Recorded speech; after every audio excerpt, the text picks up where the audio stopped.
सभी बच्चों को नमस्कार। आज हम कक्षा 11वीं फिजिक्स अध्याय 6 घूर्णी गति के अगले लेक्चर में प्रवेश करेंगे। बच्चों, आज हम बलों का आघूर्ण मोमेंट ऑफ कपल के बारे में पढ़ेंगे, ठीक है ना। Moment of couple. तो कल आपको बल लिंग बताया था, बल लिंग क्या कहलाता। मैं एक बार थोड़ा सा रिवाइज कर लूँ, पिछले लेक्चर में डला हुआ है। यदि किसी पिंड पर दो बराबर और विपरीत बल इस प्रकार आरोपित किए जाएं, किसी पिंड पर, मान लीजिए कोई पिंड है, ये इसकी मान लीजिए घूर्णन अक्ष है और उसके मैंने इस प्रकार के दो पॉइंट ले लिए, ठीक है ना। ये दो पॉइंट ले लिए, ये दो पॉइंट मैंने ले लिए। अब इस पॉइंट पर मान लीजिए मैंने एक फोर्स लगाया F और इस पॉइंट पर एक फोर्स लगाया F, ठीक है ना। तो मैंने इसको मान लीजिए F नाम दे दिया, तो ये भी F ही है, पर F का माइनस F हो जाएगा, है ना। दो बराबर विपरीत बल, ठीक है ना, इस पर हमने लगाया। एक F है तो दूसरा क्या हो जाएगा, माइनस F डायरेक्शन के हिसाब से। और ये जो है मैंने यहाँ से इसको मिला दिया, मैंने इसको मान लो यहाँ से मिला दिया दोनों पॉइंटों को। ध्यान देना, थोड़ी सी कल्पना यहाँ पर हमें यहाँ पर करनी पड़ेगी। इस तरह से मैंने दोनों पॉइंटों को मिला दिया और इसकी जो लेंथ है मान लीजिए क्या है, L है। दोनों के बीच की लेंथ क्या है, L है। इस पॉइंट को मैंने नाम दे दिया थोड़ा सा P, इस पॉइंट को मैंने नाम दे दिया Q। ये दो पॉइंट, ये कोई पिंड है, अपने आप में कल्पना करने कोई पिंड है, ठीक है ना। पिंड पर ये दो पॉइंट है P तथा Q। अब मैंने ऐसे इस पर फोर्स लगाया, तो मान लीजिए ऐसे अपने आप में क्या होने लगा, तो माइनस F सिर्फ इतना बता रहे कि F का अपोजिट है, तो माइनस साइन केवल का डायरेक्शन से शो करने के लिए यहाँ पर लिखा हुआ है, ठीक है ना। ये अपने ऐसे इसको एक दूसरे से नई दूरी पर ले लेंगे। अब ये दोनों बल क्या करेंगे, एक बल मैं उस तरफ लगा रहा हूँ, इस तरफ लगा रहा हूँ, ये क्या करेंगे, इसको रोटेट कर देंगे, घुमा देंगे। ये जो मैंने एरो बनाया हुआ है, ये एरो दिख रहा है, इसको बोलते हैं बल की क्रिया रेखा, एक्शन लाइन ऑफ फोर्स। तो बल आघूर्ण की डेफिनेशन बता रहा हूँ एक बार फिर से, बल आघूर्ण की। यदि किसी पिंड पर दो बराबर और विपरीत बल, बराबर होना चाहिए, विपरीत होना चाहिए, इस प्रकार लगाए जाएं कि उनकी क्रिया रेखाएं भिन्न भिन्न हो, क्रिया रेखा एक नहीं होना चाहिए, भिन्न भिन्न, तब ऐसे बलों को हम क्या कहते हैं, बल लिंग कहते हैं। बल लिंग क्या करता है, पिंड को घुमाता है। तो बल लिंग द्वारा के पिंड को घुमाने की प्रवृत्ति को बलों का आघूर्ण कहते हैं। बलों का आघूर्ण क्या है, बल युग्म द्वारा पिंड को घुमाए जाने की प्रवृत्ति, की माप, इसको कहते हैं बलों का आघूर्ण।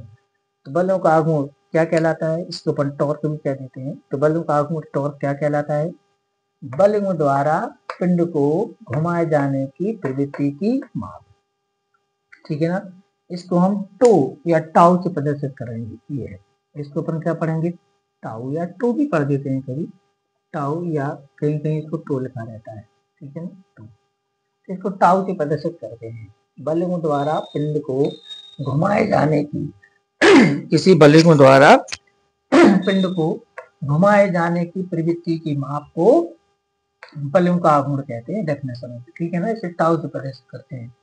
इसको कैसे मापते हैं, इसकी माप माने बलों का आघूर्ण तो हो रहा है, इसकी माप बलों में से एक बल, दोनों बलों में से कोई एक बल ले लो, कोई एक बल और दोनों बलों के बीच की दूरी, दोनों बलों के बीच की दूरी के गुणनफल से की जाती है। अर्थात बल आघूर्ण, बलों का आघूर्ण टाउ बराबर होता है हमारे पास, टाउ बराबर क्या होता है, टाउ बराबर होता है बल गुणित बलों की क्रिया रेखा, बलों की क्रिया रेखाओं के बीच की लंबवत दूरी,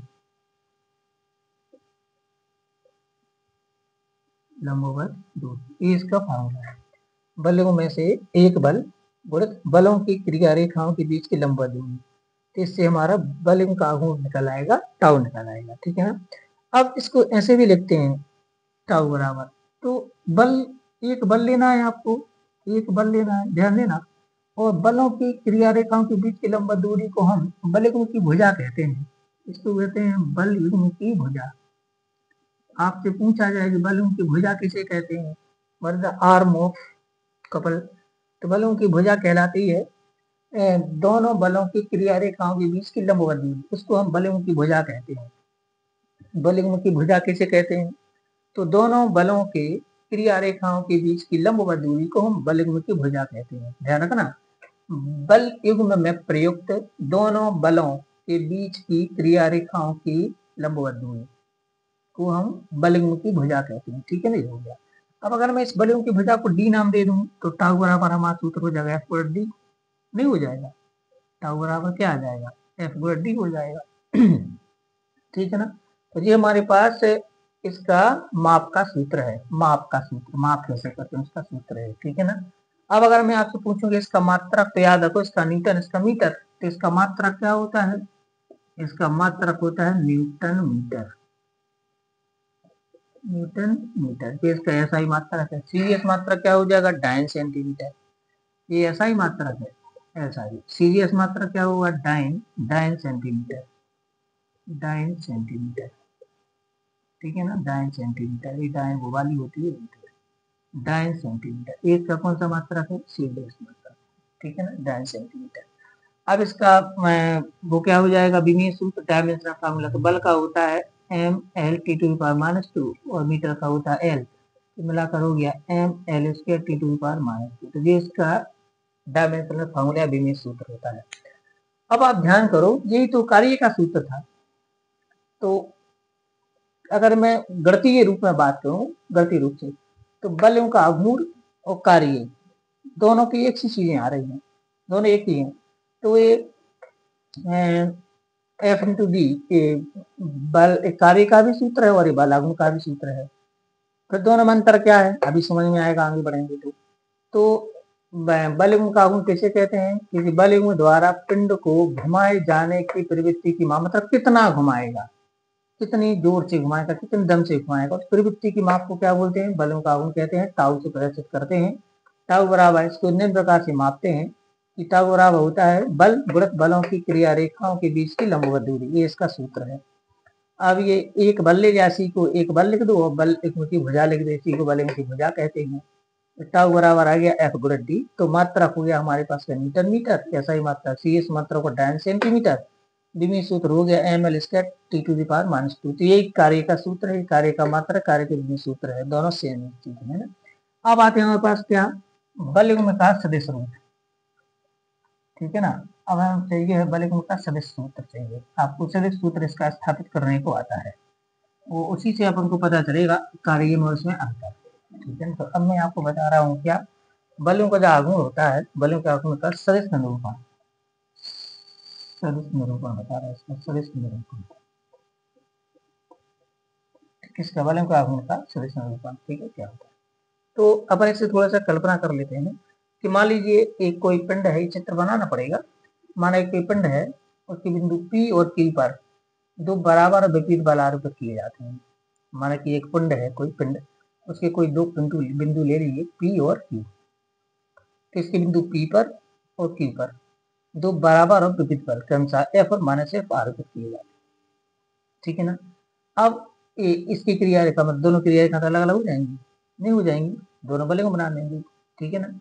तो अब हम क्या करते हैं कि हमें चूंकि बलों का आघूर्ण मापना है, तो हमें लंबवत दूरी चाहिए। लंबवत दूरी निकालने के लिए क्या करेंगे? लंबवत दूरी निकालने के लिए हमें लंब डालना पड़ेगा एक से दूसरी पर। तो मैंने यहाँ से लिया, यहाँ से मैंने इस पर एक लंब डाल दिया, ध्यान देना ये 90 के एंगल पर है, ये 90 का एंगल है। ठीक है ना, मैंने एक लंब डाल दिया, ये क्या डाल दिया? लंब डाल दिया। इस लंब को थोड़ा नाम दे देते हैं ए बी, मैंने एक लंब डाल दिया। ध्यान रखना बच्चे, है ना, लंब डालना पड़ेगा यहाँ, है ना, आप समझ जाओगे, लंब डालना पड़ेगा। तो क्यों? क्योंकि लंबवत दूरी, ये लंबवत दूरी कहलाएगी, यही तो चाहिए हमारे लिए, लंबवत दूरी यही तो है, यही तो हमारे लिए चाहिए लंबवत दूरी। ठीक है, लंबवत दूरी को मैंने नाम दे दिया थोड़ी के लिए डी, इसको नाम दे दिया ओ, जिसके परितः घूम रहा है, और एक गुणन अक्ष हो गई हमारी। ठीक है, अब मैं जरा चित्र को फिर से एक्सप्लेन कर देता हूँ, इसको थोड़ा सा आपको लिखना पड़ता है चित्र के बारे में, तो मैं एक्सप्लेन कर रहा हूँ, तो आप इसको ध्यान से देखना। माना चित्र में एक पिंड मान लीजिए प्रदर्शित है, इसके बिंदु P और Q पर, जो पिंड है घूर्णन गति की स्वतंत्र है, इसके बिंदु P और Q पर दो बराबर और विपरीत बल आरोपित किए जाते हैं, प्रत्येक का परिमाण F है। ठीक है ना। और इन दोनों बलों की क्रिया रेखाओं के बीच की लंबवत दूरी A B equal to D है। ए बी इक्वल टू क्या है, डी है, ये अपन ने माना, ठीक है ना। और किसी क्षण जो एंगल है उस एंगल को भी मान लेते हैं। मान लीजिए ये वाला एंगल जो है किसी क्षण कितना है, थीटा है। या मान लीजिए, चाहे यहाँ पर मान लीजिए, बात तो एक ही है, कहीं पर भी ले लीजिए, यहाँ पर ले लें, यहाँ पर ले लें, और चाहे हम यहाँ पर ले लें, ये दोनों एंगल थीटा होंगे। क्यों? क्योंकि ये समांतर रेखा है और ये तिर्यक सीधी रेखा है, तो एकांतर अंतः कोण बराबर होते हैं। तो मैंने इसको छीन लिया, तो अपन ने मान लिया कि माना कोण ए पी ओ या B Q equal to theta, दोनों को मैंने क्या मान लिया, थीटा मान लिया, ठीक है ना। तो अब हमारे बलों का आंकड़ा चाहिए, तो हम जानते हैं बलों का आंकड़ा हमारे परिभाषा से, कैसे, परिभाषा से हमारे टाउ बराबर बलों का आंकड़ा माने टाउ सीधा रख देते हैं। टाउ बराबर क्या होता है, टाउ बराबर क्या होता है, बल यानी एक बल गुणित बलमुखी भुजा, बलमुखी भुजा, ये इसका सूत्र होता है। अभी मैंने निकाला परिभाषा से, ठीक है, बलमुखी भुजा। तो मैं इसको थोड़ा लिख देता हूँ, बलमुखी एक बल तो मैं ले लेता हूँ एफ, बलमुखी भुजा या बलमुखी भुजा हो जाएगी ए बी। हमारे सूत्र में, हमारे क्षेत्र में एफ गुणित ए बी आ जाएगा। एफ कोई भी बल ले लो एक, और ए बी ये है दोनों के बीच की लंबवत दूरी, इसी को बोलते हैं ना बलमुखी भुजा। दोनों के बीच की कौन सी दूरी को, लंबवत दूरी को क्या बोलते हैं, भुजा बोलते हैं। बात समझ आ गई, हाँ आ गई, ठीक है ना। अब हमारे लिए क्या करना है, ए बी का मान निकालना है, ए बी का। तो ए बी का मान कैसे निकलेगा हमारा, ए बी का मान कैसे निकलेगा, ठीक है ना। तो ए बी का मान निकालने के लिए हम क्या करेंगे, यहाँ पर ये देखिए इन दोनों में आप यहाँ ये देखते हैं कि समकोण त्रिभुज है कि नहीं, समकोण त्रिभुज हाँ है। तो समकोण त्रिभुज में हमारे पास एक कोण, एक 90 का है और एक कोण कितना है, थीटा है। ये वाला कोण कितने का है, 90 का है। ये वाला कोण कितना है, थीटा है। अगर मैं समकोण त्रिभुज में साइन थीटा ले लें, साइन थीटा ले लें, तो हमारे पास साइन थीटा से क्या हो जाएगा, लंब बटे कर्ण। तो लंब यहाँ पर 90 के साइन को कर्ण बनेगी, ये वाली लंब बनेगी, नहीं बनेगी, नहीं बनेगी वाली लंब, हाँ बनेगी। तो आप ये लंब बन जाएगी, क्या बन जाएगी, कर्ण बन जाएगी, ठीक है ना। एल हमने इसको दे रखा हुआ है यहाँ पर, यहाँ पर मैं क्या रखा दे रखा है, इसको एल दे रखा है, ठीक है ना। और डी यहाँ पर क्या है, बलों की बजाएगा। तो अगर अब आप ध्यान से देखें तो चित्र से मैं यहाँ पर लिख सकता हूँ कि चित्र से समकोण त्रिभुज, समकोण त्रिभुज किस किस में, जल्दी बताओ। समकोण त्रिभुज क्यू बी, चाहे क्यू बी पी ले लो और चाहे ये वाला ले लो, कोई भी ले लो, है ना। चाहे वो ले, चाहे ये क्यू बी पी, चाहे ये वाला चाहे वो वाला ले लो, क्यू बी पी। तो क्या है, क्यू बी और पी, ध्यान देना आप, क्यू बी पी। तो क्यू बी पी की स्थिति जो है हमारे पास कैसी आ रही है, क्यू बी पी।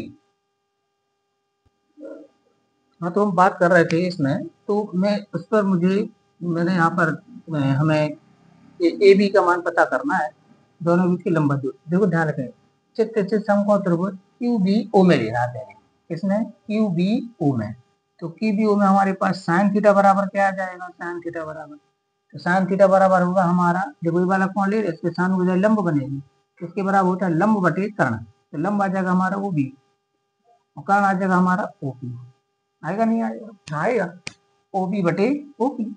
तो यहाँ से हमारा ओ क्यू को गुणा कर दो, तो ओ क्यू, ओ क्यू, यहाँ पर ओ क्यू को गुणा करेंगे तो O Q into sine theta, O Q into sine theta बराबर क्या आ जाएगा, ओ बी, ठीक है ना।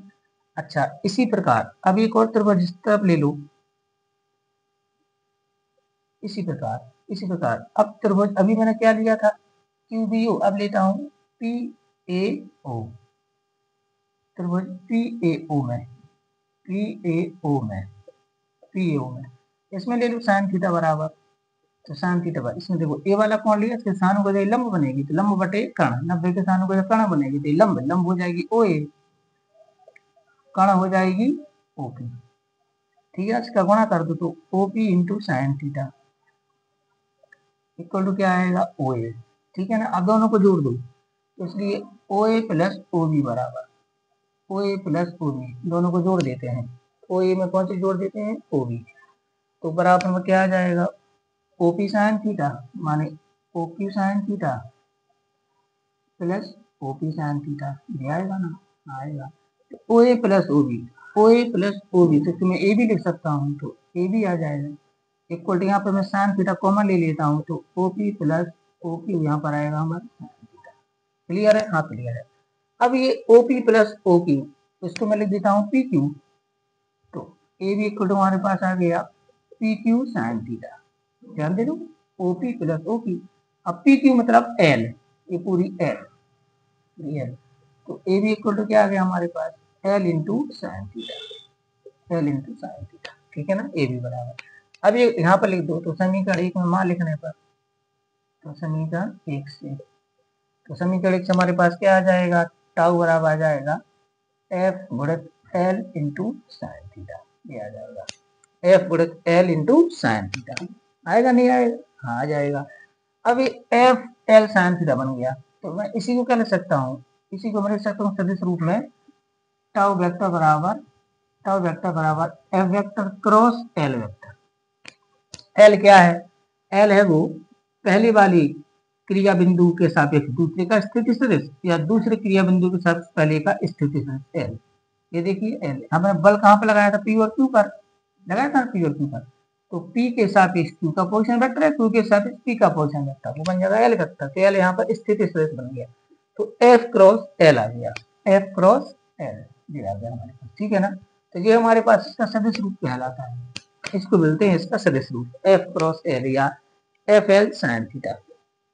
ठीक है ना, आप इसको समझ जाओगे। ठीक है ना, तो अभी हमारे पास आ गया, मैं एक बार फिर से बता दूं इसके सदिश रूप के लिए, तो अपन ने माना कि एक पिंड है घूर्णन गति के लिए स्वतंत्र है, इसके बिंदु P और Q पर क्रमशः बराबर विपरीत बल आरोपित किए जाते हैं, प्रत्येक बल का परिमाण F है, अतः ये दोनों बल बलों का निर्माण करते हैं। ठीक है ना, मैं माना कोण जो, अभी मैं दोनों बलों के बीच की जो लंबवत दूरी है वो मान लीजिए ए बी। ठीक है ना, तो माना कोण ए पी ओ और बी क्यू ओ, इसको थीटा माना, तो A P O, A P A P O, A P O यहाँ लिख दो, चाहे ए पी क्यू लिख दो, थीटा ए वाला थीटा तो ए भी थीटा होगा, तो बी क्यू ओ बराबर भी थीटा में मान लिया।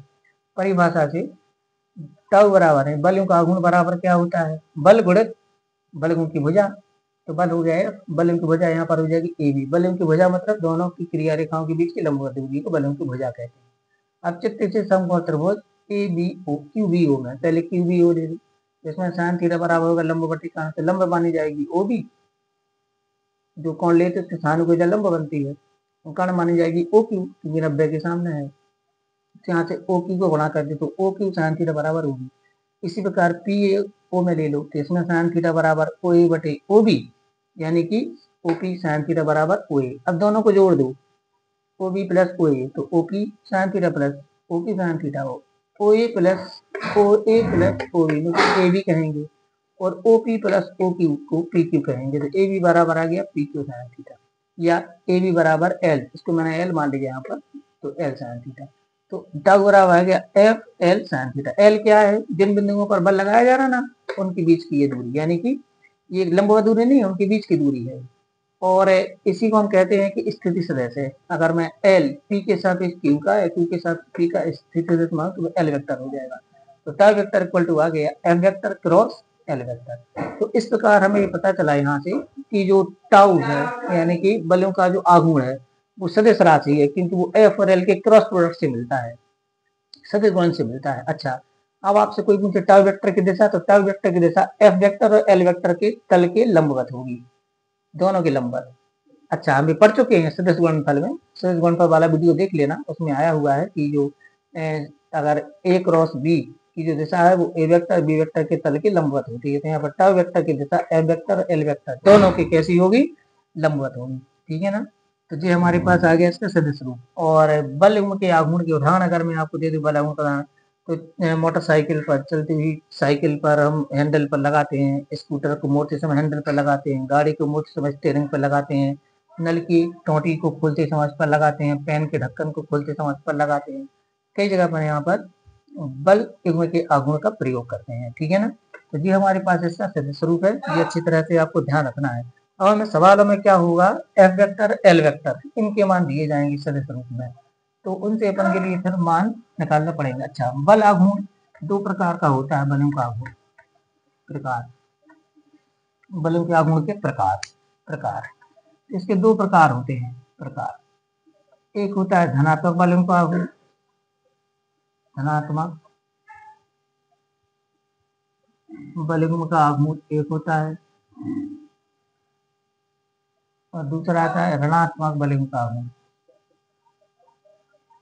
ऋणात्मक बलों का आघूर्ण। कौन कौन धनात्मक कौन ऋणात्मक कहलाता है ना। तो यदि बलों में किसी पिंड को वामावर्त घुमाए या किसी बलों में पिंड को वामावर्त घुमाने की प्रवृत्ति हो, ये कहलाती है वामावर्त, इसको कहते हैं वामावर्त दिशा, वामावर्त बाएं।